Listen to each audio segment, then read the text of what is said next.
அசாம் மேகாலய எல்லையில் உள்ள தேசிய நெடுஞ்சாலையில் காட்டாற்று வெள்ளம் ஏற்பட்டிருக்கிறது. விவரங்களுடைய நிகரானுடைய சிறப்பு செய்தியாளர் சுசித்ரா, விவரம் என்ன?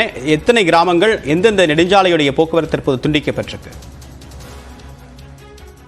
அசாம் மேகாலயாவில் வழியாக செல்லும் தேசிய நெடுஞ்சாலையில் ஏற்பட்ட கனமழை மற்றும் காற்றாட்டு வெள்ளம் காரணமாக அசாமினுடைய அந்த எல்லை பகுதியில் இருக்கும் லம்ஷனாங் ரட்டேச்சரா என்ற பகுதியில் இருக்கும் பகுதியில் கடுமையான நிலச்சரிவு ஏற்பட்டுள்ளது. அந்த பகுதியானது முற்றிலுமாக பொது போக்குவரத்திலிருந்து தற்போது துண்டிக்கப்பட்டுள்ளது முக்கியமாக பார்க்கப்படுகிறது. அந்த பகுதியில் பெய்து வரும் கனமழை இதற்கு ஒரு காரணமாக தற்போது முதற்கட்டமாக கூறியிருக்கிறது.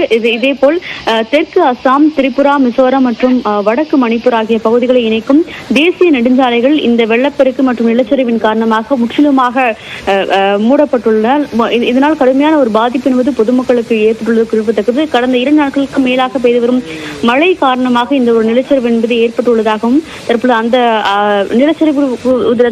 அந்த நிலச்சரிவை அகற்றும் பணியில் அதிகாரிகள் ஈடுபட்டு வருகிறார்கள் என்ற ஒரு தகவலும் தற்போது அதிகாரிகள் தெரிவித்திருக்கிறார்கள். தேவையற்ற முறையில் பொதுமக்கள் வெளியே செல்ல வேண்டாம் என்ற ஒரு அறிவுறுத்தலும் அந்த பகுதியில் உள்ள மக்களுக்கு தற்பொழுது அசாம் மாநிலத்துடைய அரசாங்கம் சார்பாக கோரிக்கையானது விடுக்கப்பட்டுள்ளது. தேவா, தகவலுக்கு நன்றி சுசித்ரா.